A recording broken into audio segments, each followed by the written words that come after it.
ওয়াহাবিরা করছে হামলা, ওয়াহাবিরা করছে হামলা। ওই না দরবার মুর্শিদপুর, ওই না দরবার মুর্শিদপুর, জাতির কাছে প্রমাণ হয়েছে ওয়াহাবিরা গরু চোর। আসসালামু আলাইকুম দর্শক আসলে আমরা নামধারী মুনাফিক, আমরা নামধারী মুসলমান। দেশটাকে আমরা কোথায় নিয়ে যাচ্ছি সেটা আমরা নিজেরাও জানি না। এই পাটা কি বলে আরেকটা বার আপনারা শুনুন।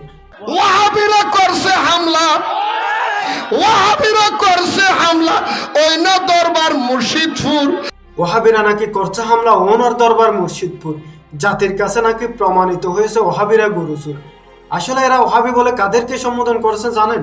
মিজানুর রহমান আজহারি আর সাদি সাহেবকে। আচ্ছা, মিজানুর রহমান আজহারি আর সাদি সাহেব এবং অন্যান্য আলেমারা কি কখনো গরু চুরি করেছে?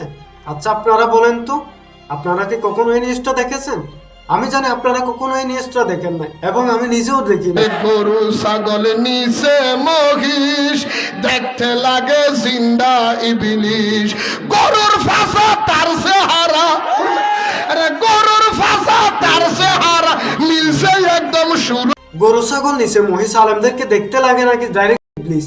এরা কি ওয়াজ করতে যায় নাকি আলেম ওলামার সমালোচনা করতে যায়?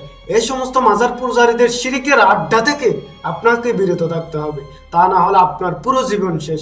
গরুর ফাঁসা তার চেহারা, আরে গরুর ফাঁসা তার চেহারা মিলছে একদম সুর। গরুর পাছা নাকি তার চেহারা, মানে ওয়াহাবিদের চেহারা বলে সম্বোধন করেছে। আচ্ছা আপনারা বলেন তো, এরা যদি শয়তান না হতো, তারা যদি মাজার পূজারী না হতো, তাহলে একজন আলেমের বিরুদ্ধে কথা বলতে তাদের বুক কাঁপতো। এরা হচ্ছে নামধারী শয়তান, এরা কখনো আলেম হতে পারে না। এরা হচ্ছে আমাদের ইসলামকে ডুবাতে চায়, ইসলামকে ধ্বংস করতে চায়। আরে আগুন দিল খোদার ঘরে, মানে আগুন দিল খোদার ঘরে, মাথায় আবার টুপি পরে, মানে মা আগুন দিল খোদার ঘরে। আগুন দিল কুদার ঘরে, মাথায় আবার টুপি পরে। কুদার ঘর বলতে তারা কি বুঝাইছে জানেন? তাদের পীরের মাজার। যারা স্পষ্টভাবে শিরিক করে এবং পীরদের সিজদা করে, সেটা কখনো আল্লাহর দরবার হতে পারে না। খ্রিস্টানেরা টাকা পয়সা দিয়ে আমাদের ইমান কিনে নিচ্ছে, আর এদিকে এরা আমাদেরকে ভুলভাল কথা বলে, ভুলভাল ইসলামের কথা বলে আমাদের ইমানটাকে কেড়ে নিচ্ছে।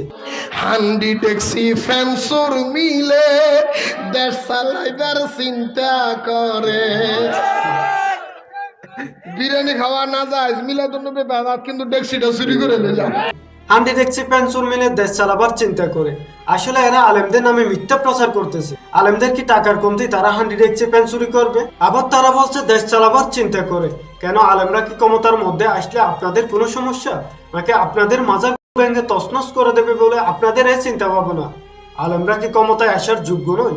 আমাদের প্রত্যেকটা আলেম দেশ চালাবার ক্ষমতা ধারণ করে। আমাদের আলেম আপনাদের মতন বিরিয়ানি খাওয়ার মতো আলেম না। তারা এই দেশে ইসলাম কায়েম করতে চায়, তারা এই দেশে 5 ওয়াক্ত নামাজ কায়েম করতে চায়। এই দেশে তারা ইসলামের পতাকা কি পথ পথ করে আকাশে উড়াতে চায়। আর আপনারা তাদের পেছনে পড়ে আছেন। তারা কখন কি বলে, কখন কি করে, সেগুলো নিয়ে আপনারা পড়ে আছেন। আপনারা এই দেশের মধ্যে এক হাতে হাত রেখে কাঁধে কাঁধ মিলিয়ে সবাই এক মাঠে নেমে ঐক্যবদ্ধ হয়ে ইসলামকে পরিপূর্ণভাবে সাজাতে আপনারা তো চান না। আজকে এই পর্যন্ত সমাপ্তি করলাম। ভিডিওটা ভালো লাগলে লাইক, ফলো, কমেন্ট, শেয়ার করতে ভুলবেন না প্লিজ। আর ইউটিউবে হলে প্লিজ সাবস্ক্রাইব করে দিন।